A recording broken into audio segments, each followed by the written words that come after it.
go or no-go decision. Good morning, everybody. Welcome back to Mojo Grip. Mike here. This is the most, I would say, second most important decision that you will make as a pilot outside of your pre-flight. Your first most important decision you make is your pre-flight. You know, I always advocate to take time on your pre-flight because you're better off being on the ground and wishing you were up there than being up there than wishing you were on the ground. So take your time on pre-flight. But ultimately, go or no-go decision is the second most important decision. Could be even the most important decision. I'm saying that because right now I've been here about an hour and a half. I'm at the airport and I'm just waiting on weather. So before today, I've got a 3-hour flight to Virginia this morning, and I had done all my weather briefing, you know, days ahead. I checked last night, and then this morning I woke up and checked the weather again, and guess what? We've got some weather coming in. And this is also why it's important whenever you're taking a cross-country flight, you want to plan days ahead, and you also want to keep checking that weather because things can, and in this case, will change on you. So this morning, I checked the weather and boom, the clear path I thought I had before doesn't exist anymore. Now I've got some weather, some thunderstorms actually coming in to my local airport here. Now, I've got a window to get out, but also thinking ahead, now that I'm waiting, I'll show you outside right now, it's pretty cloudy. Now, when I got here this morning, it was pretty much overcast. You can't even see the sun or the blue skies. But as the temperature's gotten warmer, things are clearing up a little bit. But to the runway that I'll be taking off, which is runway 7, is still pretty overcast on that down end. Now to the northwest of the airport, I've got some open space there. Now I could just risk it, get up there, and perhaps try to find a hole to get out of. But ultimately, I'm making the decision today to just wait it out. And believe it or not, this is more common than you think. A lot of videos of me flying that you've seen on this channel, there's been several of those flights where I had to wait hours in some cases outside of my flight plan. And this is part of what makes you a safe pilot. Get there itis. I've tried as much as possible to always eliminate that. Whenever I'm planning a flight or I'm at the airport, I'm like, take your time. You've got enough time, right? And so same thing happened this morning. I'm talking to myself. I'm like, don't be in a rush. Now, given that I'm in a bit of a predicament because as I'm waiting out the weather, and I'm thinking I probably need to sit now on the ground for another 30 minutes or so and see what the skies are doing over here with the clouds in my path, because my goal is just to get out of here. And once I get out of the Atlanta airspace, going further north, things look a lot better. But I need to get out of this region here, and I'm sitting it out. And here's the thing, knowing also that there's some weather coming in a few hours.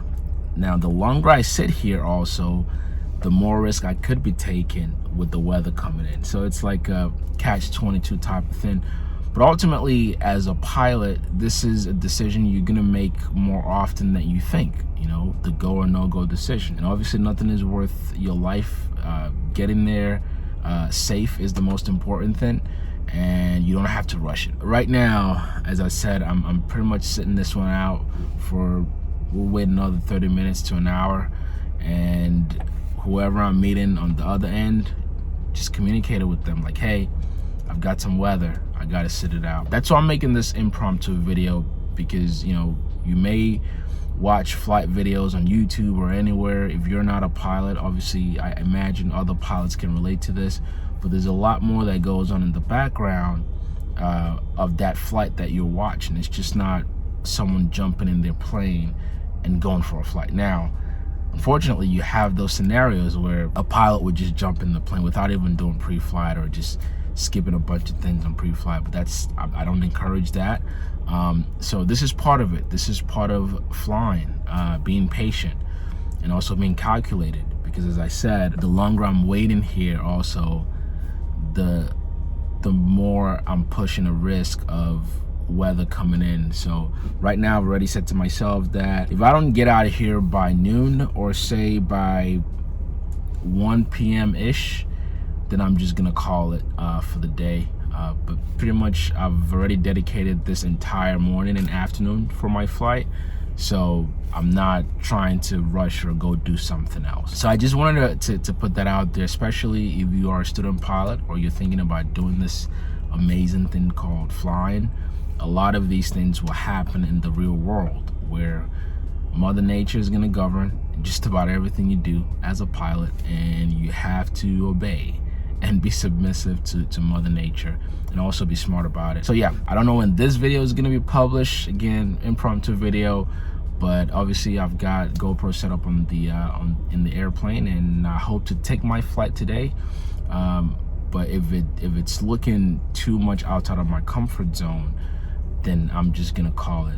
And one last point I will make, I've said this several times before. Right now, some of you know that I'm currently taking my instrument training. As a matter of fact, that's part of why I'm heading out there. I've got my check ride this week, and hopefully the next video I make, I would have passed my instrument check ride. But understanding that just having training for instrument, or even having an instrument rating, doesn't mean that you can just get out there and fly in questionable weather. Maybe that's not something that's said enough. I believe that even when you have the training and the certificate to be able to do something, doesn't mean that you should actually do it, because oftentimes if you don't have actual experience flying in that type of weather, you could get yourself in trouble. This is sort of one of those situations. Like I said, before I even came in the car right now, kind of went outside, did a scan. I'm like, man, this is a nice hole I can get through here. There's a nice hole there. But then I'm like, have you done this before? Now, in some situations, I've done that before. I was able to get up and get above the clouds. But in those situations, I wasn't on the ground.